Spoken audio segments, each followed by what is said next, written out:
Hello, everybody, and welcome to another edition of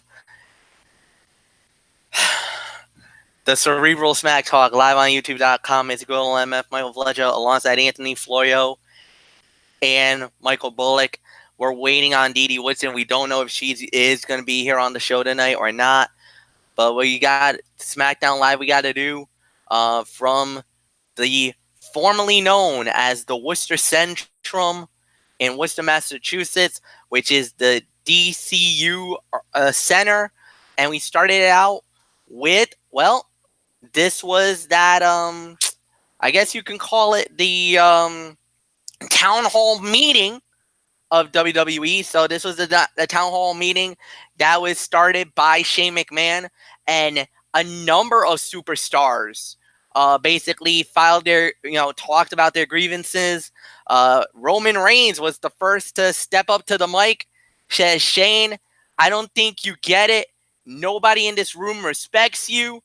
And as far as diplomacy goes, you can kiss my ass. Whoa. Well, Roman got fined and was going to be dealt with a little bit later on in the night. And then Charlotte Flair steps up to the mic, interrupted by Liv Morgan, which actually kind of led to a fight later on in the night. Then Buddy Murphy spoke up, said that he would slap the taste out of Kevin Owens. Oh, by the way, Kevin Owens got barred from the building for this. He got thrown out. So there was really nothing else he could have done at that point. So then after that, Apollo Crews steps up to the mics, defending Kevin Owens' comments from last week. This caused Zelina Vega to come out, and basically Zelina and Andrade basically set everything up. Then Elias comes out. Basically, Shane's like, you know what? I'm done with this. We're just gonna call this. We're gonna end the open forum. Thank you, everybody. We're done here. Until Cesaro comes out and is like, you know what? I'm not done. I want another shot at Aleister Black here tonight. I'm not a part of SmackDown. I am a Raw guy, but because of the wild card rule, I want another shot at Aleister Black, and I want to fight him tonight. All right. Shane's cool with that. We're going to get that. You get your wish and everything else. Then Shane, basically was going to talk a little more, but then somebody else came from the back. Somebody wearing a WWE crew t-shirt. I know that t-shirt because a couple of people I've known have worn that t-shirt. That's basically if you're a member of the construction crew or a camera crew or whatever, or an employee of WWE, you get this nice shirt. It's Kevin Owens from behind. Next thing you know, well, okay, semi-botched first, but then, boom! Stunner! Down goes Shane. And then Kevin Owens hops over the barricade and celebrates with the WWE Universe. Well done, guys. Well done. Pretty good segment, I'm not going to say. I loved how everybody got their little moments in the spotlight. It also set it up for the rest of the night, which was actually really cool because it actually set it up a lot of matches we were going to get to see on SmackDown Live. Eric Bischoff is behind this. He's the executive director tonight. Heck of a first start. Heck of a first impression, as a matter of fact. Well done. I liked it. Anthony Florio, it's yours. Oh, well, I'll tell you, MF. You may have liked it, but Michael Bullock and I had our SmackDown live chat this evening. We weren't exactly feeling that, dog. I'm sorry to say. That was a bit of an odd segment. Roman Reigns, yes, he was the right guy to lead the charge and calling out Shane to start things out. But by and large, this did not quite live up to the level of intrigue that Bullock and I were hoping for going in. The lesser used talent didn't really stand out. The heels endeared themselves to Shane generically the highlight of the segment, aside from Kevin Owens showing up to deliver a stunner on Shayna, was the New Day, barking excitedly at Roman Reigns. So, yeah. Sorry, MF. I wholeheartedly disagree with you on this one. This segment was not that good at all. Excuse me. Nothing more to say. Michael Bullock, come on in. And Bullock, you echoed my sentiments. I mean, you're the one who said, Florio, in a word, yawn. Yeah, that's how this pretty much was. Yawn. I mean, I was really hoping we would get to hear some more from some of the talents that basically Kevin Owens mentioned. I mean, but this was basically a heel dominated thing, throwing their support for Shane McMahon, and yeah, even the WWE champion Kofi Kingston spoke and agreed with Roman Reigns and Kevin Owens said. And when that happened, Shane McMahon decided, you know what, cut his mic off. We're done here. We're ending this thing. Good night. And yeah, this was basically Shane O'Mac once again getting his quote-unquote 15 seconds of fame. I mean, and you would think, guys, that maybe that tombstone pile driver that The Undertaker delivered to Shane McMahon would have knocked some sense into him. I think it just made his ego even much worse. So, Fletcher may have liked it, but I'm with Florio on this one. I didn't like it. It was a snoozer. So, nothing more to say. D.D. Woodson, are you echoing our sentiments, or are you going to agree with MF? Yeah, Michael. I'm kind of in the middle. I mean, it was all right segment, but it wasn't the best in the world. I'm not going to sit here and praise the segment, but it could have been handled better. Could have been handled in a different way. But of course, for me tonight, watching the show was really interesting because we have bad storms here in Ohio, so it kept pixelating on me a lot tonight. So, we're trying to watch through kind of a bad cable service, which is why this little guy's down here, because he's a little scared of the storms tonight. This is Lore. He was the daddy to the kittens. So, but yeah, the segment was all right for what it was worth. I mean, I wasn't too surprised with how it came out or how it was handled. But yeah, it was a very heel-driven segment tonight. So not much more I'm going to say about it. Fletch, it's yours.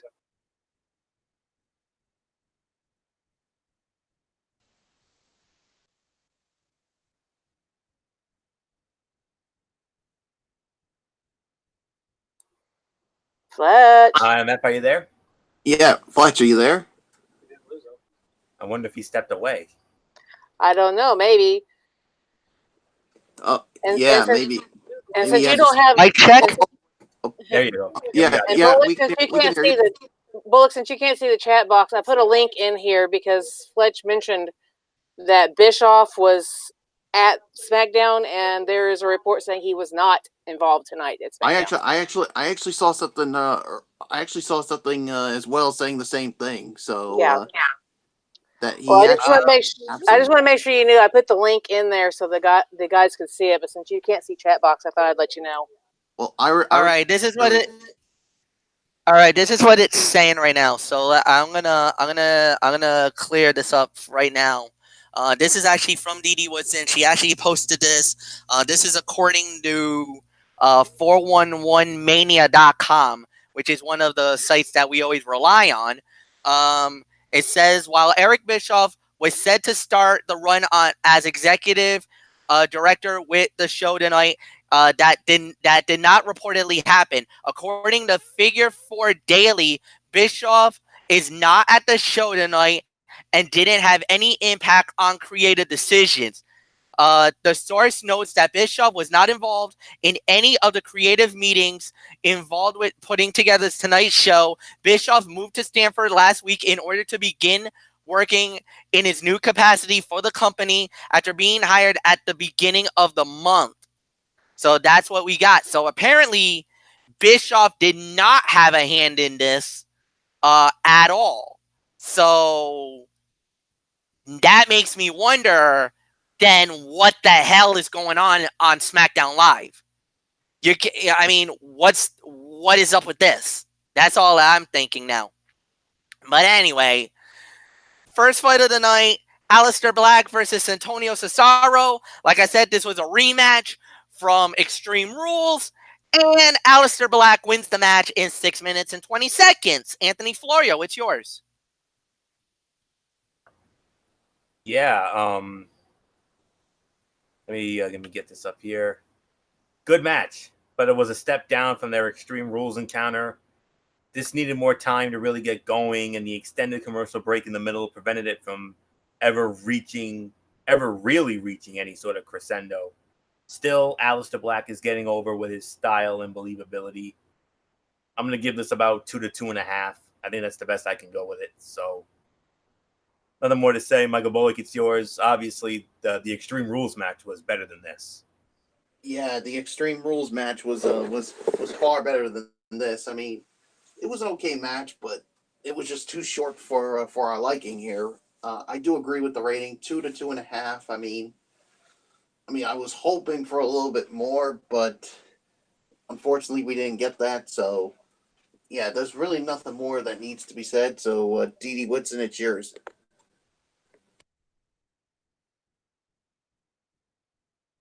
All right, there we go. Yeah, I agree with the rating. It was short, but it was good, and the right man, did win, and it's good to see that they're maintaining the momentum for Black. So I don't have anything else to say. Fletch, it's yours. 2.25 stars, definitely in agreement. This was definitely a decent fight. I kind of feel like a little lukewarm about it. Yes, I feel like the Extreme Rules fight was better, but it didn't bother me with the commercial break because unlike on Monday Night Raw, we got the side by side on SmackDown Live, so you didn't really get to miss much of the action. So at the end of the day, yeah, it was a decent fight. Yes, it was a good battle. But the right man won, like Dee says, so we move on. Next up on the card, we got Charlotte Flair versus Liv Morgan. Charlotte Flair wins the match, 2 minutes and 25 seconds via the submission, the figure 8. Michael Bullock, I know it wasn't really a whole much to talk about, but you got to give at least Liv a little credit. I mean, she put a little more offense in this fight than even we all thought. We thought this was going to be an easy walkover, and Liv kind of gave Charlotte all she could handle in the short amount of time. Yeah, I mean, yeah, because of that, I'm actually gonna give it 1 star for the effort. I mean, Liv Morgan did show some offense. I mean, yeah, I mean, first originally I was thinking, and Flora would agree with me on it, that we were thinking that this was going to be a squash match, that Liv Morgan was going to get fed to the Queen, but she did get in some offense. And we thought she was going to pull a Cedric Alexander and upset the Queen, but unfortunately that was not the case. And you could see Liv Morgan. She was upset about it. She took the mic set from Corey Graves and said when she comes back, she's going to be real. I don't know what that means when it comes to that. I really don't know. Dee Woodson, it's yours. On a match. I'm thinking what it means is that maybe they're going to repackage her, or because she's still coming out to the Riot music, so they haven't really decided what they want to do with her. I think that's why she's been off air for so long. But yeah, I can agree. Probably 1 star on it, just because of the effort for Liv Morgan. But yeah, it was an okay match. I mean, it's not too sure where they're going with it, other than trying to reintroduce both ladies because they've both been off air for a while. So I don't have too much more to say about it. Fletch, is yours. 1 star. I kind of tend to agree with everything that you guys have been saying right now. At the end of the day, Liv Morgan, she definitely does need a repackaging. I think that's really the best way to do it with her. Give her a new look, a new gimmick. Maybe it's time for us to say goodbye to the Blue Tongue Banshee. Kind of make her a more serious competitor. Even though I thought she fought really well in the match, and she had some good offense. Hit her with a Hurricanrana, that step up Inseguri. Was gonna probably go for another Hurricanrana, but Charlotte just had that power and just dropped her with that monstrous power bomb. And then next thing you know, figure 8 and good night, game over, drive home safely. The fight was over. At the end of the day, so yeah, it was all said and done. Good match. It was all right for what it was worth. Anthony Florio, it's yours. 1 star. Liv showed a little bit of fire here. Charlotte getting the clean win was obviously the right move and begins to reestablish the queen on SmackDown Live. As all of you are, I'm interested as well to see where they take Liv, though, especially after the post-match message. She said Charlotte was right, and when I come back, I'm going to be real. Yeah. Real recognizing real, MF? We'll find out soon enough. So, nothing more. Yeah, maybe. Yeah, so Florida, it might be time to say goodbye to the Blue Tongue Banshee. If that's the case, then it's sad for me because I enjoyed that myself. So, but nonetheless, let's see what they have in store. Let's move on. Yeah, maybe bring back the Liv Morgan that we saw in NXT. Well, I don't know. We'll have to wait and see what happens. That's my guess. Yep, we'll see. Next up we had was a tag team fight, and it was Fire and Desire, Mandy Rose and Sonya Deville. Floyo, get it out of your system. As they went up against Ember Moon and a mystery partner, we didn't know who it was going to be. Surprise, surprise, surprise. The SmackDown Women's Champion herself, Bayley, steps up and beats Ember's partner. And sure enough, Ember Moon and Bayley wins the match in 1 minute and 35 seconds. Eclipse on Mandy Rose. And then after the match, Kayla Braxton gets into the ring, and Bayley asks whose challenger will be at SummerSlam, and she says that she wants someone worthy of the title opportunity that she's never faced before. Turned to Ember Moon and smiled. Ember Moon was like, oh, hell yes. I would love to take that opportunity. Guys, I don't know. I think Ember Moon, Bayley, SmackDown Women's title at SummerSlam? It's official. Shut up and take my money. Dee Woodson, it's yours. The match was kind of, it was all right. This will be another one I'll probably give maybe 1.5 to 2 stars because it was just really short. But as far as the announcement, yeah, I mean that's definitely big news. Amber actually deserves a chance to go up for the title. I mean, she's been here for quite a while now, and she hasn't even had a chance at either one of the titles on Raw or SmackDown. So this is a good chance for her to actually get in the limelight. And we've been wanting to see some new, fresh matches, and this is it. This is going to be it. I mean, this is one of the new, fresh matches that we haven't seen before. So this will be really good to see something new, and hopefully they don't screw this up. Hopefully they give it some time to build and not do it like they did tonight, because all the women's matches were probably some of the shortest matches I've seen on either show in a while. So, they're really close in time-wise for being cutouts. But, yeah, I'm just because of the fact that they did do something in that little minute and a half. I can give them probably a star and a half to almost 2. So yeah, not much more I'm gonna say about it. Fletch, I toss it back to you. I agree with the star and a half rating. I'll give it that. But the bigger story is Ember Moon versus Bayley for the SmackDown Women's title at SummerSlam. As many of you guys know, on the Raw end, it's Natalya versus Becky Lynch.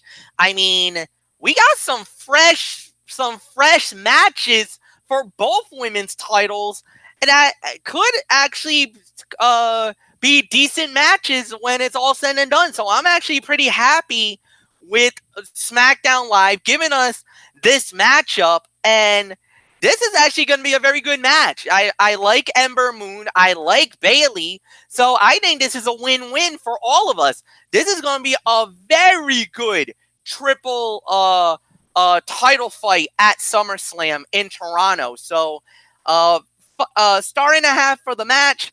But I'm more excited for the announcement of Ember Moon versus Bayley for the SmackDown Women's title at SummerSlam. I think that is the bigger story coming out of this. So, Anthony Floyo, it's all yours. Really a 1-star match. This to me was a nothing match, if I'm going to be honest. The Bayley reveal did not seem to generate any sort of response either way from the crowd, and the match was basically over before it started. Thankfully, the post-match promo confirmed that this little feud with Fire and Desire seems to be over. The only nitpick I have about Ember is she really hasn't built any sort of, momentum to be Bayley's next challenger. She's been trading wins and losses in those quick matches with Fire and Desire. Hardly a precursor to facing the women's champion. But in any case, I agree. It should be a very good match at least. I'm glad she's getting the opportunity. She definitely should have gotten one quite a bit ago, but that's what happens when the Charlotte Flairs of the world rule it. So, yeah, fresh matchup just like we have on Monday Night Raw with the Man and the Queen of the Blackhearts. I mean, that's going to be a lot of fun. So, there you have it. If it came down to a championship committee moment, me being the not so silent majority, I probably would have had my doubts about it, but majority wins. So I'm glad for Ember. I'm glad she's finally getting utilized the way she should have been utilized all along, getting an opportunity. So who knows? Maybe she could dethrone the Huggable One. We'll see. So I'm definitely for it, but she just hasn't really done anything storyline wise to deserve it. So, but other than that, MF, I love when you say "shut up and take my money." That shows genuine excitement. So I'm ready. Let's go. Let's do it. Let's move on. Bullock. Yeah, I mean, 1 star for the match. Yeah, I'm actually fine with Ember Moon getting the opportunity at SummerSlam. I mean, I know Florio was a little critical. I mean, basically, she's been trading wins and losses, but against Fire and Desire, that she needs to prove more. But to me, I think she deserves this opportunity. I mean, who knows? Could she be the one to dethrone the Huggable One at SummerSlam? We're just gonna have to wait and find out. So I've got nothing more to say. Let's just move on, Fletch. All right, and then the next thing we had was, this turned out to be a whole bunch of chaos, to say the very least. So the New Day comes out. They were hyping their big moments, of course. Kofi Kingston successfully defending his WWE Championship over Samoa Joe at Extreme Rules. And the other members of the New Day, Xavier Woods and Big E, winning the SmackDown Tag Team titles for the 6th time, knocking off Daniel Bryan and Eric Rowan and Heavy Machinery. Then, before anything else could happen, Daniel Bryan comes out with Eric Rowan and basically it looked like he was going to say something, then left.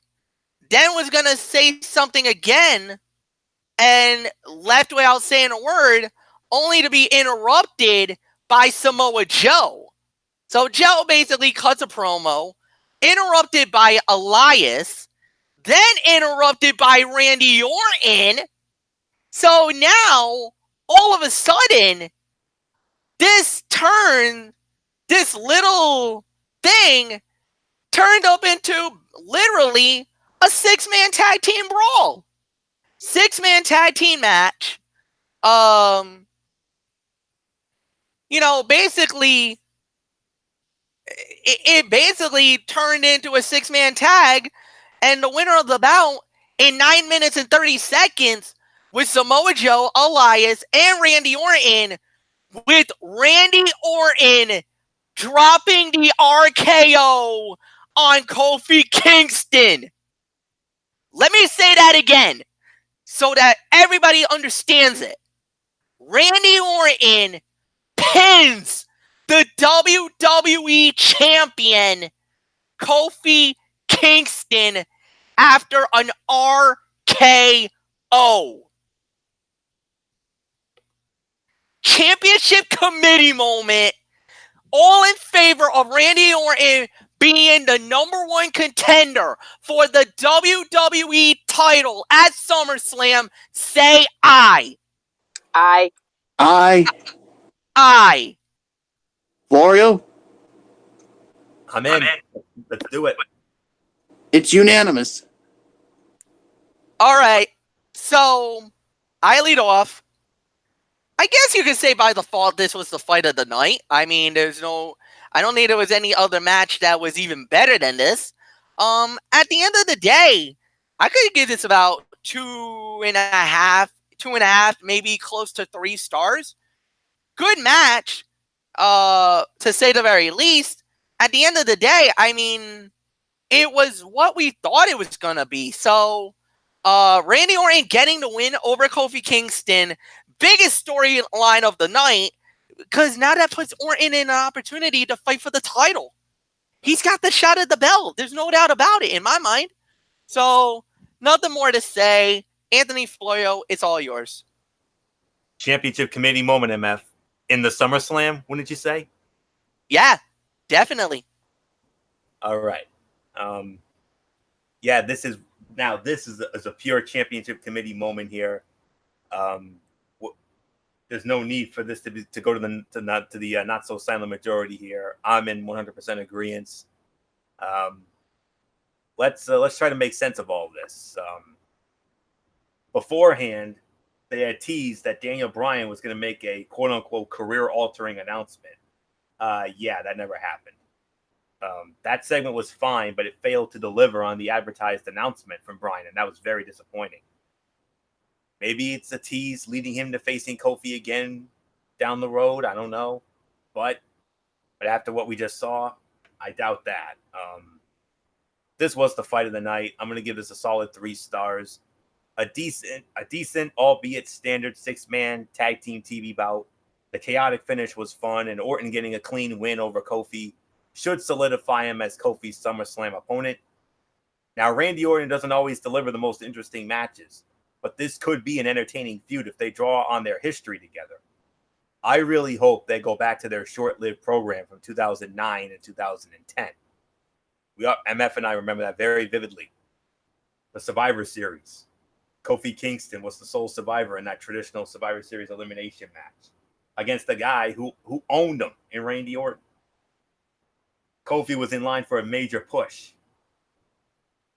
Somebody put the kibosh on that. And who was that? Randy Orton. Orton played politics. He played his creative control card. He said, absolutely not. He ain't getting no damn push. Not on my watch. Absolutely not. And that's why Kofi had to wait 11 long years to finally get that magic moment. And he finally got it at Mania. And I'm hoping, and no disrespect, MF. I mean, I know how much you love Randy Orton, and I know you were probably grinning like a Cheshire cat this evening with that win and everything else. If there was ever a time I've always rooted for Kofi since this whole thing started. But there's never been a time I've wanted it more than this. I mean, I really hope they don't feed him to Orton again. I really hope not. I don't want to have a rehash of that. I mean, Orton killed his push once. I pray to God he doesn't kill that push, because if he does, I think Kofi goes over. Something tells me Kofi goes over. I think they might have him hold this thing till at least Royal Rumble, maybe all the way to WrestleMania. The way that Kofi's been going right now, I'm with you. I hope SummerSlam he doesn't lose the belt. But even though I am an Orton mark and I will be pulling for Orton here, but I don't think it's time for Kofi to drop the belt. Not yet. I agree. I don't want the dream to end either. So, but that's just my little personal thing. But other than that, I mean, this will conjure up those memories of 10 years ago when they had that little mini feud, which included that infamous boom drop in Madison Square Garden on that Monday Night Raw before the Survivor Series in 09. And, Orton killed his push once. I hope he doesn't kill it again. So, he is the legend killer. Hopefully he will not be a push killer again. So, but only time will tell. So, nothing more to say. This was the fight of the night, 3 stars. But here's another thing. Do you think, and I talked to Bullock about this, and I'm very curious as to what MF and or Didi thinks about this. Based on what we saw tonight, could you see a possible tag team alliance with Elias and Samoa Joe against Big E and Xavier for the SmackDown tag belts down the line, maybe into SummerSlam too? I think so. I very much think so. I think it's very possible, yes. Bullock, did I not mention that during our SmackDown chat this evening as I give it to you now? 3 stars. Yeah, you did. You did mention it. And I can see it happening too. So, yeah. This to me was the fight of the night. 3 stars for me as well. I mean, Randy Orton pinning the WWE champion. Yeah, it's going to happen. Randy Orton and Kofi Kingston for the WWE title at SummerSlam. Yeah, it does conjure up the memories of what we saw 10 years ago when Kofi was expected to get a big push at the time, but Randy Orton was pissed and said, no, it's not going to happen on my watch. And unfortunately, they listened to him, and yeah, look what happened.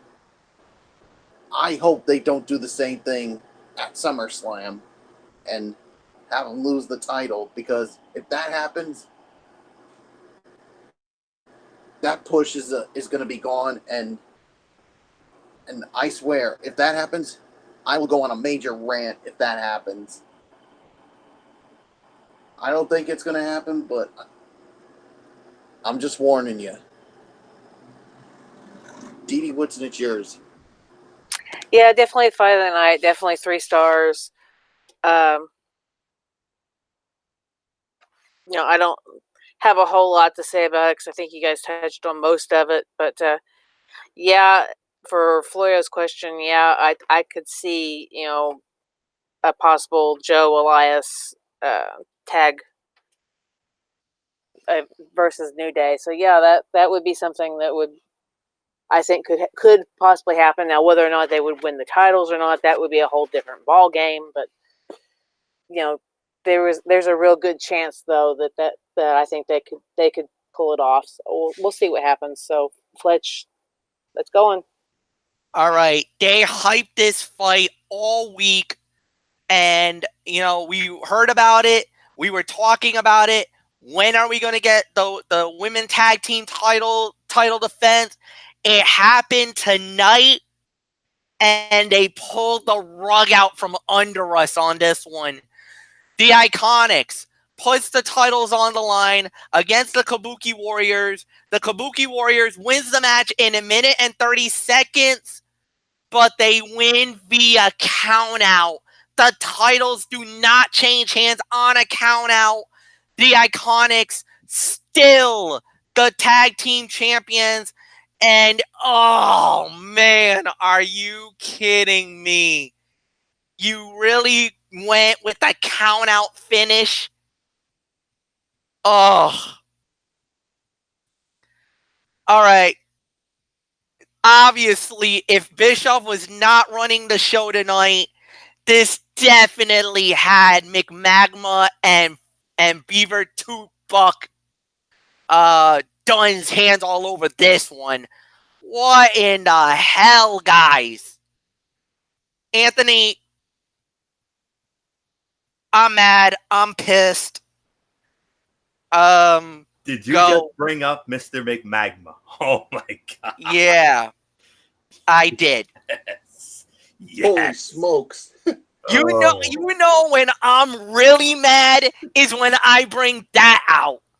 Cause I never, ever bring that out. And I That's don't morally blame you. That's morally a Bullock and Florio thing, not me. I never say that. For me to say that, I'm pissed.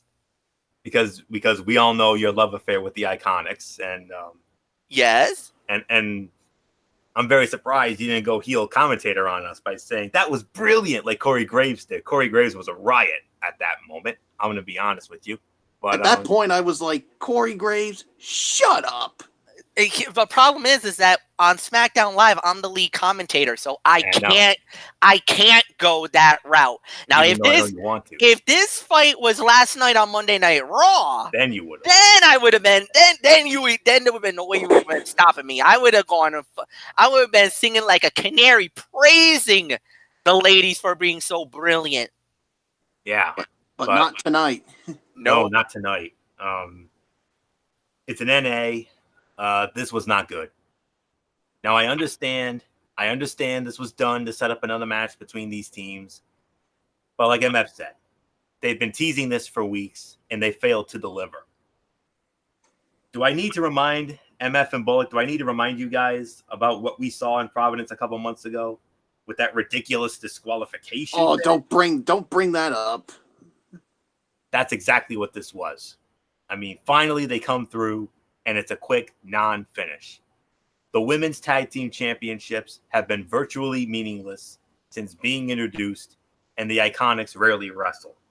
This did not do anyone favors and marks the second pre-announced SmackDown segment along with that Bryan announcement that wound up with no delivery whatsoever. Shame on you. You deserve what you get. NA, Bullet, go. Are you freaking kidding me? Seriously, WWE. Are you freaking kidding me? You put this match on, and this is what we get. And I'm like saying to myself, like, the Iconics are way better than this. And this is how they win. This is how you want them to win? By a countout? Just like that? No. No. No. No. No. No. Get the you know what out with that nonsense. This definitely has Vince McDinkleberg and his bucktooth beaver buddy Kevin Dunn their hands written all over this. I mean, yeah, this whole thing with the women's tag team championship is right now. It's been a freaking joke. I mean, why did you even bring it back in the first place? I mean, I thought you were going to do something special with it. Nothing has happened ever since. I mean, shame on you, WWE. I mean, you, Vince McDinkleberg, and your bucktooth beaver buddy, and your monkey riders team. I mean, you should be looking at yourselves in the mirror right now and saying, what the hell do we do? But are they going to do that? No, because they feel like they can do whatever the hell they want to do. They don't give a damn about what the IWC wants. As a matter of fact, this was like their way of basically saying, you know what? We're gonna take what we're gonna give you what we want, and we'll rub your face all over it, just like we would rub your face all over a pile of mud, and you'll like it. Yeah, we won't like it. We don't like it whatsoever. And this is why WWE is on a terrible roll right now. I hope Eric Bischoff comes soon and rights the ship. Because after what we saw here with this garbage, we better not get another another finish like this. I'm done. I'm finished. Dee Woodson, please. This women's tag team title is a complete and utter joke. You all remember what I said last night. The only reason this title was created was for the Bellas. And you can see by my picture, this is your creative process right there. Yeah, that's them throwing crap at us. Yep. I mean, that's what we get. And quite frankly, I'm sick and tired of it. We're supposed to be having the women's evolution, and so far, since we've had some really good things, like we've main evented, we've had our pay-per-view, only one, probably never have another one again. Had ladder matches, cage matches, all this stuff where they've started to do equality. Now we're taking a step back again. We're going back into the crappy matches. We're going back into the short matches. We're going back into the women don't matter quite as much as the men because they're women. They're eye candy. They're just there. We're just lucky that the two main titles, we're actually going to get something worthy out of it with new matches at the pay-per-view. But this one, hopefully, if they don't turn the titles over before the pay-per-view, hopefully this makes it onto the pay-per-view and that we actually have a half-decent match. Because I told you guys before, it seems like every time the Iconics have a match, we get this crap. I'm sick and tired of this crap. I'm sick and tired of having idiots out here just doing dilly squat and giving us just nothing that amounts to anything. And I mean, it's just every single match tonight that the ladies were in, if you noticed, either was really short or it just sucked. So, I mean, this is just another one. There's no rating for it. It was stupid. We're just going to have to get these girls together, all four of them, get them in either a cage match or get them in something to where you cannot have a DQ, not have a count out, and actually have them battle it out so that the Iconics have no. Or here's another thing, Dee. Here's another thing. I mean, if the Iconics were to get counted out or disqualified, not only would they lose the match, they would lose the belts. Yeah, they need to lose their failsafe because that's basically what they're doing. They're using their failsafe to keep these belts. That's why they went ahead and acted like they were going to get in the ring and then said, no, we're going to take the count out and smile about it as we walk up the ramp saying, yay, we're so good because we retained our titles. Well, and ladies. Corey Graves, stop being such a brown noser. Well, ladies, record books, you go down with the big giant L. You may have the titles, but you still got the big giant L. And the short end of the money, too. Because exactly. I don't think you get much on the money if you lose a match. You get the short end of the purse as well. Yeah, they forfeited. They forfeited the purse money. Yeah, pretty much. Pretty much. So, I got nothing else to say about it. I'm going to get off my high horse. So, Fletch, take it. Then we had a match. It was basically Apollo Crews versus Andrade. And just like what happened last night on Monday Night Raw, basically Apollo Crews was, you could say, basically he had a quote-unquote Cedric Alexander moment and knocked off Andrade in 55 seconds. What? Okay. Cedric Alexander beats Drew McIntyre last night on Monday Night Raw. Now Apollo Crews just did the same thing to Andrade. Andrade is light years ahead of Apollo Crews, a much more better athlete than Apollo Crews, and Apollo Crews just pulled off an upset. Just beat him. You guys don't have to rate this. This is a non-rating. But, okay, land of opportunity. There you go. You got it. Congratulations. Oh, yeah. Anyway, main event, Kevin Owens versus Dolph Ziggler. Kevin Owens and Dolph Ziggler apparently fights to a no contest because Shane McMahon decides to stick his nose where it didn't belong again. Who leads off on this? Is it Florio? Tony, is it you? It's me. All right, go ahead. It's yours. Yeah, it's me. It's always me. Anyways, this was a good matchup until Shane and company got involved. I would have preferred KO get another victory and then have the shenanigans happen.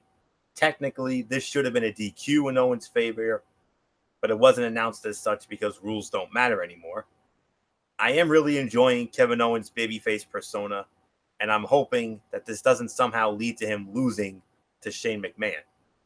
So, I'm sorry, this is going to have to be another NA because this got thrown out. So, and then at the end, here's another thing that irked me about tonight's show.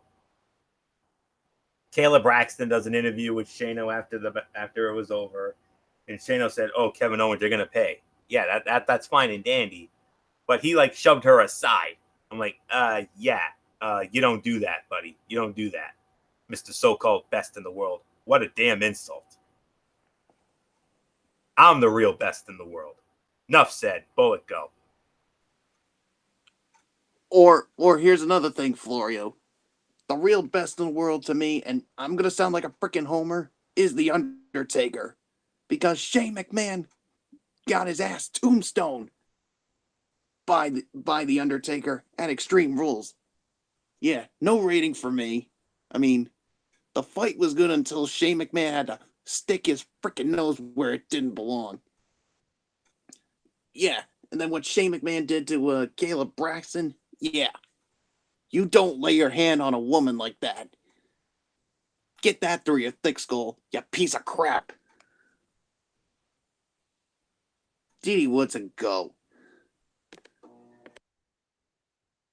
Pretty much this main event was not that big of a surprise. You pretty much knew once Ziggler and Shane had the segment in the back, it was going to be a screw job. It was going to be something stupid. It was going to be something lame. It was going to be something to make Ziggler and Shane look good and KO look bad. Well, KO did kind of get the last word when he got his hands on Shane, but still, I mean, come on.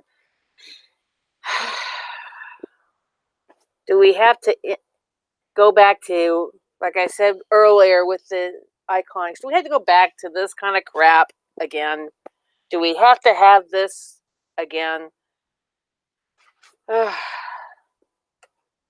And why should we be too surprised that he's going to abuse the female announcer when Shane already punches the father of The Miz and then throws a hissy fit when his dad gets hit? I mean, he has no scruples. He has no balls. Let's put it that way. Shane, I think you just lost your man card. All right? Just go away, Shane. You lost your man card. I'm in a room on chat and in a room in my house with 4 guys that I can call men. And you, mister, you just kind of lost your man card. Go have a good night with your little boyfriend that was checking on you tonight. Because that's pretty much what Drew McIntyre's turned into. He's pretty much just kissing butt. I mean, come on, guys. Same thing with Elias. Yeah, and the Revival. And anybody else who has jumped onto the McMahon bandwagon. Because look at all the guys that came out with Shane to take care of Kevin Owens. Yeah, let me see. B team: Nakamura, McIntyre, Andrade. Sheldon Benjamin, Buddy Murphy, yes, Andrade, Elias, Cesaro, AOP. Mm-hmm. AOP was there. Yeah. Yeah. Oh wow, damn! Yeah. First time we've All seen the them in ages. yeah, And all of them drinking the Kool-Aid of Shane McMahon. Yeah. they're all out there kissing his butt because they think if we do this, we're going to get the big playoff at the end. Guess what, gentlemen? You get shit. You get nothing. You're not going to get nothing out of Shane McMahon. He's going to do the same thing what we're seeing with Alexa Bliss and Nikki Cross. He's going to use you until he don't need you anymore. Then you're not going to get squat. Plain and simple. Basically, what you've got is, for one, you have the new McMahon Kiss My Ass Club. It's just, instead of it being Vince, it's Shane. Two, Kevin Owens has turned into the new Stone Cold / CM Punk of the WWE, because basically this storyline is just rehashing Vince McMahon versus Stone Cold, but with a CM Punk attitude. I've summed it up for you. Pretty much. Let's move on. Pretty much. Yeah, there's really nothing else to sum up about. So overall review. Oh boy, I am not looking forward to these ratings. I think it's going to be a bad Team Blue. You took one on the chin tonight, boys. Raw wins the week, no doubt about it. I'm not even gonna have to hash on that. Dee Woodson, I'll let you lead off. Just please kind of try to keep it quick. I don't think I'm going to say too much more because I think I pretty much covered it all in the last few matches we've had here, because it just was a wrecking ball. Let's put it that way. I'm going to give it probably a 3 because it just, we went backwards in time. We didn't go forwards. We didn't move forwards. So yeah, that's it. 3. Good night. 3 out of 10. I agree. I mean, this was by far the worst SmackDown this year. Worst SmackDown of the year. No doubt about it. Hands down, this was bad. This was I don't think there's any other thing that we could talk about. Anthony, go. 3 is too generous. 2 to 2.5 out of 10 for me. This show was heavy on wrestling, but most of it wasn't very good. The opener between Black and Cesaro was good, but too short, and the Owens-Ziggler match was marred by the non-finish. The rest of the night's action was either largely forgettable, counterproductive, or simply too short to matter. SmackDown Live usually gets by on about 4 matches, and this week's show featured 7. WWE failed to deliver the advertised women's tag title match in any real capacity and postponed Daniel Bryan's announcement with his walkout.